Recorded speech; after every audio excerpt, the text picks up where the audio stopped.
សូមជម្រាបសួរទៅដល់បងប្អូននិស្សិតថ្ងៃនេះក្រុមស្រាវជ្រាវដើម្បីផ្សព្វផ្សាយប្រចាំមហាវិទ្យាល័យនីតិសាស្ត្រនិងវិទ្យាសាស្ត្រនយោបាយនៃសាកលវិទ្យាល័យអាស៊ីអឺរ៉ុបបានរៀបចំនៅកិច្ចពិភាក្សាមួយដើម្បីយកមកជជែកពាក់ព័ន្ធជាមួយនឹងប្រធានបទស្ដីអំពីមូលហេតុនៃការតម្កល់រឿងទុកឥតចាត់ការហើយថ្ងៃនេះគឺយើងមានវាគ្មិនចូលរួមកម្មវិធីយើងនោះគឺលោកជឹងសុធនបាទជម្រាបសួរសុធនបាទជំរាបសួរបងបាទសូមបញ្ជាក់ជូនបងប្អូនផងដែរថាលោកជឹមសុធនគឺជានិស្សិតជំនាញនីតិសាស្ត្រនៃសាកលវិទ្យាល័យអាស៊ីអឺរ៉ុបហើយបច្ចុប្បន្នលោកគឺជាប្រធានក្រុមស្រាវជ្រាវដើម្បីផ្សព្វផ្សាយប្រចាំមហាវិទ្យាល័យនីតិសាស្ត្រនិងវិទ្យាសាស្ត្រនយោបាយហើយថ្ងៃនេះលោកនឹងធ្វើការចែករំលែកនៅចំណេះដឹងពាក់ព័ន្ធជាមួយនឹងថាតើអ្វីទៅគឺជាមូលហេតុនៃការតម្កល់រឿងទុកឥតចាត់ការបាទជាសំណួរដំបូងរបស់ខ្ញុំនៅក្នុងកម្មវិធីយើងចង់ឲ្យសុធនជួយបង្ហាញអំពីនិយមន័យនៃការតម្កល់រឿងទុកឥតចាត់ការនេះបាទសូមអញ្ជើញបាទអរគុណសម្រាប់សំណួរបងនិងសូមគោរពជំរាបសួរដល់សាធារណជនទាំងអស់និងគ្នាយើងដែលបានមកចូលរួមទស្សនាផ្ទាល់ទីនេះជារួមមកនិយមន័យនៃការតម្កល់រឿងទុកឥតចាត់ការមិនមានចែងជាក់លាក់នៅក្នុងច្បាប់ឬក៏ក្រមព្រហ្មទណ្ឌឬក៏ក្រមនីតិវិធីព្រហ្មទណ្ឌទេប៉ុន្តែអាចនិយាយជារួមមកមូលហេតុនៃការតម្កល់រឿងទុកឥតចាត់ការគឺជាដំណើរការមួយឬក៏ជាការសម្រេចសេចក្តីមួយដែលចេញដោយអង្គការអាយកាគឺចេញបដិសេធចំពោះការមិនចោទប្រកាន់ទៅលើបុគ្គលណាម្នាក់ដែលបានចង្អុលបង្ហាញនៅក្នុងពាក្យបណ្ដឹងដែលដាក់មកស្ថាប័នអាយកាអរគុណបងយមន័យខ្ញុំឲ្យជារួមប៉ុណ្្នឹងចុះបាទតាមអ្វីដែលខ្ញុំស្ដាប់តួអង្គសំខាន់ដែលមានសិទ្ធិនៅក្នុងការតម្កល់រឿងទុកចាត់ការនោះគឺតំណាងអាយកាដែលបងប្អូននិស្សិតដែលសិក្សាប្រហែលជាស្គាល់ហើយដែលយើងហៅថាព្រះរាជអាជ្ញានឹងឯងហើយខ្ញុំចង់សូមបញ្ជាក់ជាមួយនឹងសុធនបន្តិចថាតើក្រៅពីតួអង្គឬបុគ្គលតំណាងអាយកានេះតើបុគ្គលណាដែលមានសិទ្ធិតម្កល់រឿងទុកឥតចាត់ការដែរបាទចំពោះបុគ្គលវិញបុគ្គលដែលមានសិទ្ធិតម្កល់រឿងទុកឥតចាត់ការគឺជាព្រះរាជអាជ្ញាក្រៅពីព្រះរាជអាជ្ញាមិនមានច្បាប់ណាដែលផ្ដល់សិទ្ធិឆន្ទានុសិទ្ធិក្នុងការឲ្យបុគ្គលនោះសម្រេចរឿងទុកឥតចាត់ការបានទេគឺយើងយោងទៅតាមស្មារតីរដ្ឋធម្មនុញ្ញជាច្បាប់កម្ពុជានៃប្រជាជាតិកម្ពុជាបានផ្ដល់សិទ្ធិឆន្ទានុសិទ្ធិដល់ព្រះរាជអាជ្ញាគឺជាម្ចាស់នៃបណ្ដឹងអាជ្ញាដែលមានសិទ្ធិក្នុងការសម្រេចអំពីបណ្ដឹងអាជ្ញាផងនិងក្នុងនោះទៀតសោតនឹងមានការតម្កល់រឿងទុកឥតចាត់ការផងដែរអរគុណបងបាទចំពោះមូលហេតុនៃការតម្កល់រឿងទុកឥតចាត់ការវិញបើតាមអ្វីដែលខ្ញុំបានសិក្សាកន្លងមកក៏ដូចជាបានដឹងយើងឃើញថាมันមានមាត្រាណាមួយដែលកំណត់ឬចែងនៅក្នុងក្រមព្រហ្មទណ្ឌឬក្រមនីតិវិធីព្រហ្មទណ្ឌដែលនិយាយអំពីមូលហេតុនៃការតម្កល់រឿងទុកឥតចាត់ការទេប៉ុន្តែនៅក្នុងមាត្រាមួយនោះគេនិយាយអំពីការតម្កល់រឿងទុកឥតចាត់ការអញ្ចឹងសុធនអាចជួយបញ្ជាក់បានទេថាមូលហេតុអ្វីខ្លះហើយមានប្រមាណចំណុចដែរដែលនាំឲ្យមានការតម្កល់រឿងទុកឥតចាត់ការនេះបាទអរគុណចំពោះសំណួរជារួមមកនៅក្នុងក្រមនីតិវិធីព្រហ្មទណ្ឌគឺមានចែងតែមួយមាត្រាគត់គឺមាត្រា41ដែលបានបញ្ញត្តិអំពីការតម្កល់រឿងទុកឥតចាត់ការប៉ុន្តែមិនបានចែងអំពីមូលហេតុនៃការតម្កល់រឿងទុកឥតចាត់ការទេដូច្នេះមូលហេតុគឺខ្ញុំអាចញែកចេញជាពីរធំប៉ុន្តែមូលហេតុជារួមដែលជាហេតុនាំឲ្យមានការតម្កល់រឿងទុកឥតចាត់ការគឺតកតងជាមួយនឹងសកម្មភាពរដ្ឋបវេនីតកតងជាមួយនឹងរឿងពាណិជ្ជកម្មវិវាទការងារវិវាទរដ្ឋបាលជាដើមដែលជាហេតុនាំឲ្យមានការតម្កល់រឿងទុកឥតចាត់ការដោយសារបុគ្គលដែលបានដាក់រឿងតកតងជាមួយនឹង4ខាងលើទៅកាន់តុលាការព្រហ្មទណ្ឌដូច្នេះមូលហេតុនៃការតម្កល់រឿងទុកឥតចាត់ការគឺព្រះរាជអាជ្ញាគាត់យល់ឃើញថាសកម្មភាពទាំងអស់ហ្នឹងមិនពាក់ព័ន្ធជាមួយនឹងរឿងព្រហ្មទណ្ឌទេបាទហើយមូលហេតុចម្បងធំពីរដែលខ្ញុំអាចញែកបានគឺទី1គឺមូលហេតុទូទៅដែលយើងឲ្យយមន័យមួយទៀតគឺមូលហេតុនយោបាយព្រហ្មទណ្ឌទី2គឺមូលហេតុគតិយុត្តហៅបានម្យ៉ាងទៀតគឺមូលហេតុតាមផ្លូវច្បាប់ដែលច្បាប់បញ្ញត្តិថានេះជាមូលហេតុនៃការតម្កល់រឿងទុកឥតចាត់ការតែម្ដងអរគុណបងបាទមុននេះសុធនបានគូបញ្ជាក់ឲ្យថាមូលហេតុធំដែលនាំឲ្យទៅដល់ការតម្កល់រឿងទុកឥតចាត់ការនោះទី1គឺមូលហេតុទូទៅទី2គឺមូលហេតុគតិយុត្ត សធនអាចជួយបកស្រាយលម្អិតបានទេនៅក្នុងមូលហេតុទូទៅហ្នឹងមានអ្វីខ្លះហើយនៅក្នុងមូលហេតុកតិយុត្តហ្នឹងមានអ្វីខ្លះដែរបាទជឿបាទអរគុណបងជារួមមកមូលហេតុទូទៅឬក៏ជាមូលហេតុនៃនយោបាយព្រហ្មទណ្ឌគឺខ្ញុំបែងចែកជា4មាន4ទី1គឺខ្វះធាតុសំបទល្មើសខ្វះធាតុសំបទល្មើសយើងមាន3ទៅទៀតដោយសារប្រទេសយើងគឺប្រកាន់យកធាតុសំបទល្មើសប្រព័ន្ធបារាំងទី1គឺធាតុសំនិច្ឆានគរអញ្ចឹង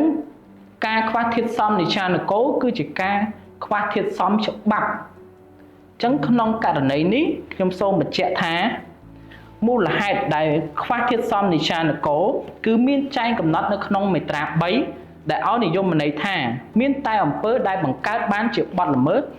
ដែលអំពើនោះមានចែងបញ្ញត្តិនៅក្នុងច្បាប់ព្រហ្មទណ្ឌតែប៉ុណ្ណោះដូច្នេះក្នុងករណីបទល្មើសខ្លះមិនមានចែងនៅក្នុងក្រមព្រហ្មទណ្ឌទេឬក៏ច្បាប់ព្រហ្មទណ្ឌពិសេសផ្សេងទៀតទេបានន័យថាអំពើដែលប្រព្រឹត្តនោះមិនមែនជាបទល្មើសព្រហ្មទណ្ឌដែលអាចចោទប្រកាន់បានទេនេះជាមូលហេតុបង្ករឿងទុក្ខអចិន្ត្រការក្នុងការខ្វះធាតុសំនិច្ឆានគរទី2ខ្វះធាតុសំសច្ចានុមត្តធាតុសំសច្ចានុមត្តគឺជាធាតុសំសម្ភារៈដែលយើងអាចហៅបានមួយបែបទៀតធាតុសម្ភារៈគឺជាការខ្វះសកម្មភាពក្នុងការបង្ហាញចេញមកក្រៅទៅក្នុងអំពើប្រព្រឹត្តរបស់ជនល្មើសនៅពេលដែល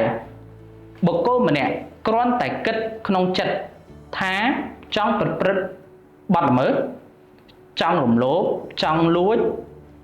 ចង់ប្រើហិង្សាទៅលើបុគ្គលណាម្នាក់ទៀតគ្រាន់តែគិតមិនបានបង្ហាញសកម្មភាពសច្ចានុមត្តចេញមកខាងក្រៅនេះយើងអាចនិយាយបានថាខ្វះធាតុសំនិច្ឆាធាតុសំសច្ចានុមត្តអញ្ចឹងនៅពេលខ្វះធាតុសំនេះក៏ព្រះរាជអាជ្ញាជាមូលហេតុនៃការតម្កល់រឿងទុក្ខអចិន្ត្រការដូចគ្នាមួយវិញទៀតការខ្វះធាតុសំអត្តនោម័តគឺខ្វះធាតុសំចេតនានិយាយចំអញ្ចឹងនៅពេលដែលខ្វះធាតុសំអត្តនោម័តនេះបានន័យថាយ៉ាងម៉េចដោយយោងតាមស្មារតីមេត្រា4នៃក្រមព្រហ្មទណ្ឌគឺបានបញ្ញត្តិថាពុំមានបទល្មើសទេប្រសិនបើគ្មានចេតនាប្រព្រឹត្តដូច្នេះនៅត្រង់ចំណុចនេះបើក្នុងករណីបុគ្គលម្នាក់គាត់គ្មានចេតនាចង់ប្រព្រឹត្តបទល្មើសទេប៉ុន្តែវាកើតឡើងតាមរយៈសកម្មភាពណាមួយនោះគឺច្បាប់មិនកំណត់ថាជាបទល្មើសបានទេនេះជាមូលហេតុមួយទៀតនៃការតម្កល់រឿងទុក្ខអចិន្ត្រការដូចគ្នាបាទអរគុណបងចូលមកដល់ចំណុចមួយទៀតចុះតកតងជាមួយនឹងមូលហេតុទូទៅដូចគ្នាគឺមិនស្គាល់អត្តសញ្ញាណជនល្មើសការមិនស្គាល់អត្តសញ្ញាណជនល្មើសនេះដោយសារទី1បទល្មើសកើតឡើងមិនមែនជាបទល្មើសជាក់ស្ដែងហើយយើងអាចឧទាហរណ៍បានថានៅកន្លែងមួយរោងចក្រមួយណាមានការឃើញសាកសពមួយស្លាប់មិនដឹងថាពីថ្ងៃណាមកទេអញ្ចឹងក្នុងករណីនេះយើងទទួលបានសាកសពប៉ុន្តែមិនដឹងថាជនល្មើសមានអត្តសញ្ញាណបែបម៉េចជាអ្នកណាយើងរកមិនទាន់ឃើញអញ្ចឹងក្នុងករណីនៅពេលដែលយើងស៊ើបអង្កេតនៅក្នុងដំណាក់កាលមន្ត្រីកបាយធម៌มันមានផលអ្វីតតែសោះរកអត្តសញ្ញាណជនប្រព្រឹត្តមិនឃើញរកអ្នកប្រព្រឹត្តផ្ទាល់មិនឃើញបានន័យថានេះជាមូលហេតុនៃការតម្កល់រឿងទុក្ខអចិន្ត្រការដូចគ្នាចំណែកមួយវិញទៀតការចោទប្រកាន់មិនផ្ដល់ផលប្រយោជន៍ក្នុងន័យនេះបានន័យថាការចោទប្រកាន់បទល្មើសព្រហ្មទណ្ឌមួយចំនួនមិនបានផ្ដល់ផលប្រយោជន៍ដោយហេតុថាជនរងគ្រោះមិនខ្វល់ខ្វាយពីបទល្មើស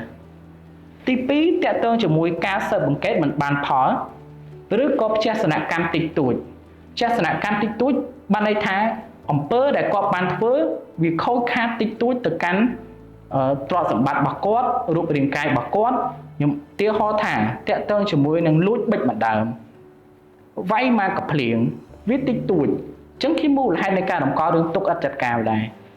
មួយវិញទៀតតកតងជាមួយនឹងត្រង់ចំណុចនេះមានបទល្មើសខ្លះរលត់មិនដឹងអាជ្ញាក៏ជាមូលហេតុនៃការតម្កល់រឿងទុក្ខអចិន្ត្រការដែរតាមរយៈឧទាហរណ៍ថាបទ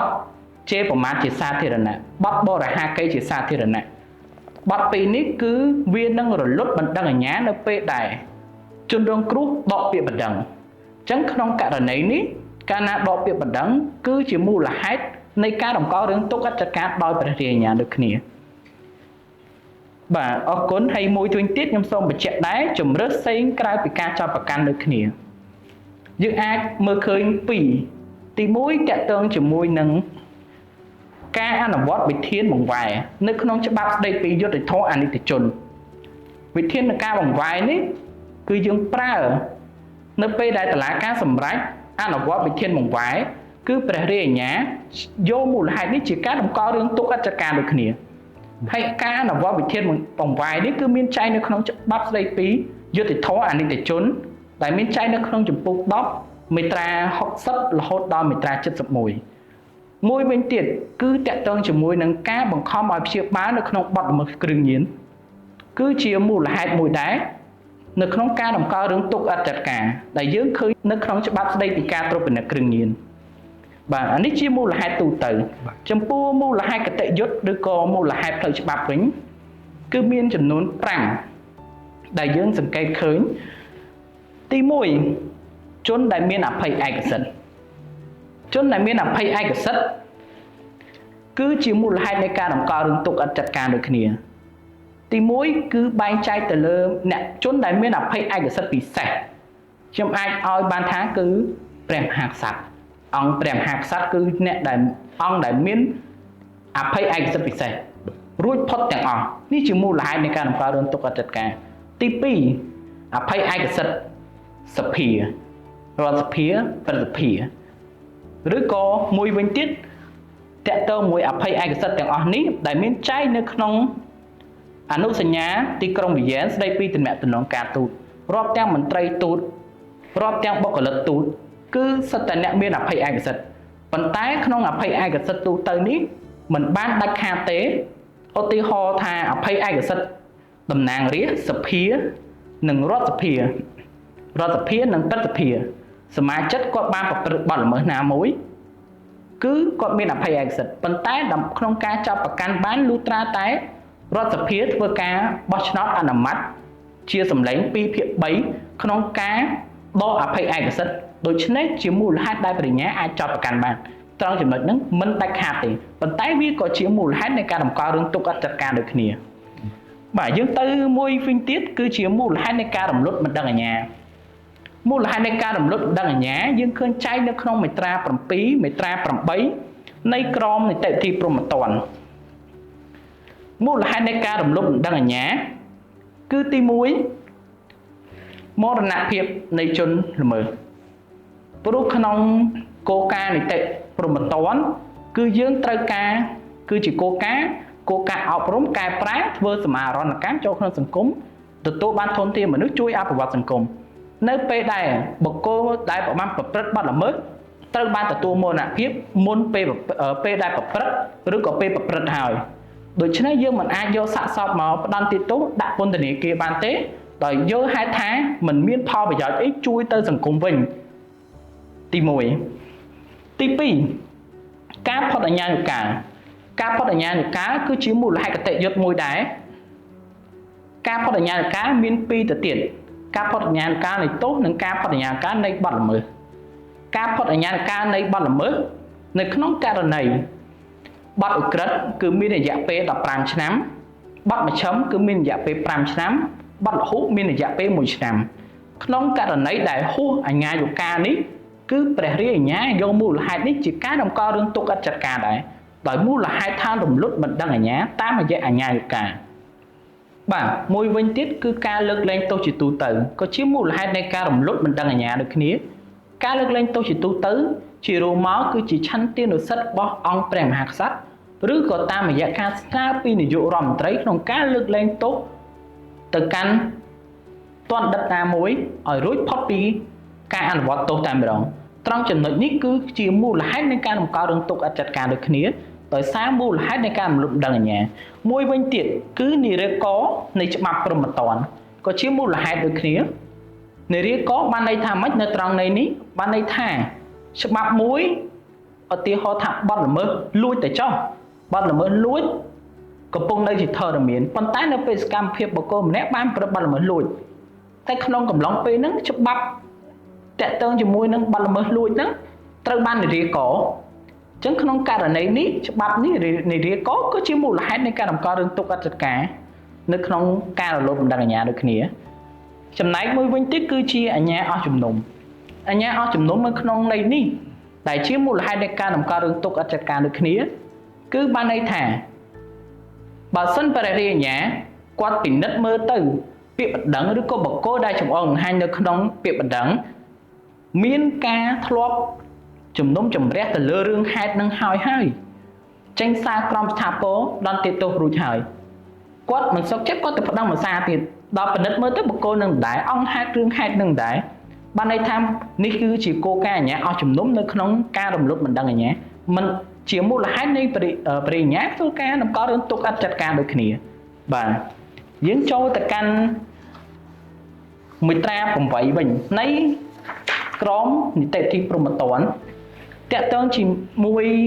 ចំណុចនេះមាត្រា8មានចែង3ចំណុចទី1តកតងជាមួយនឹងការសម្របសម្រួលជាមួយរដ្ឋការសម្របសម្រួលជាមួយរដ្ឋនាំឲ្យរំលោភបណ្ដឹងអាជ្ញានេះគឺក្នុងករណីដែលច្បាប់ដោយឡែកបានបញ្ញត្តិទុកឲ្យស្រេចនិងអនុញ្ញាតឲ្យមានការសម្របសម្រួលជាមួយរដ្ឋហើយនៅពេលដែលបទល្មើសនោះត្រូវបានប្រព្រឹត្តអញ្ចឹងក្នុងករណីនេះយើងអាចមើលឲ្យឧទាហរណ៍មួយនៅក្នុងមាត្រា227ច្បាប់ស្តីពីសារពើពន្ធដែលមានការសម្របសម្រួលជាមួយរដ្ឋក្នុងការរំលោភបណ្ដឹងអាជ្ញាដូច្នេះវាជាមូលហេតុនៃការតម្កល់រឿងទុកអត្តការដូចគ្នាមួយវិញទៀតដោយការដកពាក្យបណ្ដឹងនៅក្នុងករណីដែលបណ្ដឹងនេះជាលក្ខខណ្ឌចាំបាច់នៃការចោទប្រកាន់ជាបទព្រហ្មទណ្ឌក្នុងន័យនេះខ្ញុំសូមលើកឧទាហរណ៍តែម្ដងយើងអាចនិយាយបានថាឧទាហរណ៍ថាសហព័ន្ធប្តីប្រពន្ធនៅពេលដែលសហព័ន្ធណាម្ខាងគាត់បានធ្វើអំពើផិតរួមសេវនកិច្ចជាមួយនឹងបុគ្គលដទៃវាជាកាត់ឡើងជាបទផិតប៉ុន្តែក្នុងន័យនេះសហព័ន្ធម្ខាងគាត់បានទៅធ្វើការដកពាក្យបណ្ដឹងឬក៏កុំឲ្យបរិញ្ញាចោទប្រកាន់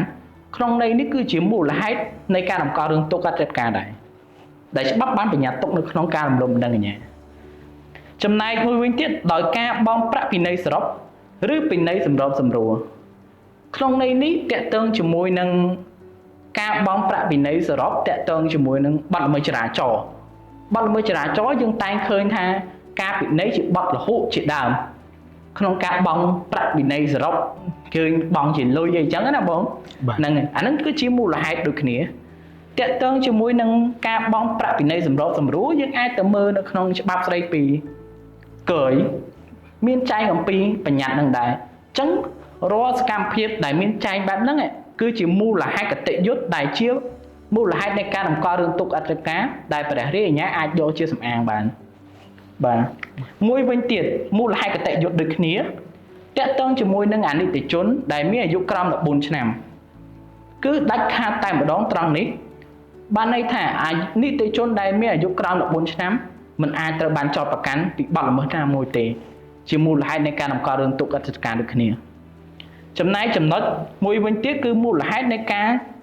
ទទួលខុសមិនទទួលខុសត្រូវព្រហ្មទណ្ឌដែលយើងមានចែងនៅក្នុងបញ្ញត្តិមាត្រា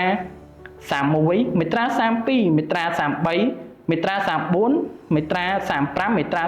36នៅក្នុងក្រមព្រហ្មទណ្ឌហើយនៅក្នុងចំណុចទាំងអស់នេះគឺសុទ្ធតែជាមូលហេតុនៃការតម្កល់រឿងទុកអត្តការដោយយោងទៅលើស្ថានភាពការមិនទទួលខុសត្រូវព្រហ្មទណ្ឌនៅលើបញ្ញត្តិទាំងអស់នោះតកតងជាមួយនឹងចំណុចចុងក្រោយដែលជាមូលហេតុកតិយុត្តហ្នឹងគឺជាការអនុញ្ញាតភាពនៃនីតិវិធីបានន័យថាម៉េចគឺជាការធ្វើខុសនីតិវិធីច្បាប់រំថាត្រូវធ្វើតាមលំហនេះប៉ុន្តែមន្ត្រីអនុវត្តក៏ធ្វើផ្ទុយពីហ្នឹងខ្ញុំឧទាហរណ៍ថានៅក្នុងករណីដែលលេចឡើងនៅបទល្មើសមួយកន្លែងបទល្មើសគ្រឿងញៀនចុះមន្ត្រីនគរបាលយុត្តិធម៌ធ្វើការចុះទៅឆែកឆេរនៅទីតាំងគ្រឿងញៀននោះចាប់បានគ្រឿងញៀនរហូតដល់1គីឡូប៉ុន្តែការចុះទៅឆែកឆេរចាប់យកវត្ថុតាងគាត់មិនបានសុំការអនុញ្ញាតពីព្រះរាជអាជ្ញានេះជាហេតុខុសនីតិវិធីព្រហ្មទណ្ឌដែលជាហេតុនាំឲ្យមុខភាពកិច្ចនីតិវិធីនោះ ហើយក៏ជាមូលហេតុនៃការតម្កល់រឿងទុកអត់ចាត់ការដូចគ្នាបាទនេះសរុបជារួមមកមូលហេតុទូទៅមូលហេតុកតិយុត្តគឺមានតែប៉ុណ្្នឹងបងអរគុណច្រើន អូខេបាទសូមអរគុណច្រើនលោកជំសុធនដែលធ្វើការបកស្រាយយ៉ាងក្បោះក្បាយពាក់ព័ន្ធជាមួយនឹងថាតើមូលហេតុអីខ្លះដែលនាំឲ្យមានការតម្កល់រឿងទុកចិត្តការហើយដោយសារតែកម្មវិធីយើងមានពេលវេលាកំណត់អញ្ចឹងការបកស្រាយនេះខ្ញុំសូមសង្ខេបខ្លីបន្តិចពាក់ព័ន្ធជាមួយនឹងប្រធានបទនេះទីមួយគឺយើងបានស្វែងយល់អំពីថាតើអ្វីទៅជានិយមន័យនៃការតម្កល់រឿងទុកចិត្តការទីពីរតើតួអង្គណាខ្លះដែលមានសិទ្ធិនៅក្នុងការតម្កល់រឿងទុកចិត្តការនិងមូលហេតុធំទាំងពីរដែលនាំឲ្យមានការតម្កល់រឿងទុកចិត្តការបាទហើយសូមបញ្ជាក់ជូនបងប្អូននិស្សិតក៏ដូចជាសាធារណជនផងដែរថានេះគឺជាកិច្ចពិភាក្សាមួយដែលរៀបចំឡើងដោយក្រុមស្រាវជ្រាវដើម្បីផ្សព្វផ្សាយប្រចាំមហាវិទ្យាល័យនីតិសាស្ត្រនិងវិទ្យាសាស្ត្រនយោបាយហើយថ្ងៃនេះគឺយើងអញ្ជើញប្រធានក្រុមដើម្បីចូលរួមធ្វើការបកស្រាយនៅថ្ងៃនេះតែម្ដងហើយជាកម្មវិធីបន្តទៀតនោះគឺយើងនឹងមានកិច្ចពិភាក្សាដោយយើងអញ្ជើញអនុប្រធានក៏ដូចជាសមាជិកនៃក្រុមស្រាវជ្រាវដែលមាននៅក្នុងមហាវិទ្យាល័យនីតិសាស្ត្រនិងវិទ្យាសាស្ត្រនយោបាយដើម្បីធ្វើការចែករំលែកនៅចំណេះដឹងជូនទៅដល់និស្សិតក៏ដូចជាសាធារណជនបន្តទៀតផងដែរហើយជាចុងក្រោយក្នុងនាមគណៈគ្រប់គ្រងក៏ដូចជាបុគ្គលិកមហាវិទ្យាល័យនីតិសាស្ត្រនិងវិទ្យាសាស្ត្រនយោបាយនៃសាកលវិទ្យាល័យអាស៊ីអឺរ៉ុបសូមគោរពជូនពរដល់លោកសុធនក៏ដូចជាបងប្អូននិស្សិតទាំង4រូបដែលបានចំណាយពេលវេលាដ៏មានតម្លៃអញ្ជើញចូលរួមនៅក្នុងកិច្ចពិភាក្សានេះក៏ដូចជាជូនពរទៅដល់បងប្អូនដែលកំពុងតែទស្សនានៅលើ page ផ្លូវការរបស់មហាវិទ្យាល័យសូមឲ្យទទួលបានតែសុខភាពល្អនិងពុទ្ធពរទាំង4ប្រការគឺអាយុវណ្ណៈសុខៈនិងពលៈកំបីគ្លៀងគ្លាតឡើយសូមអរគុណ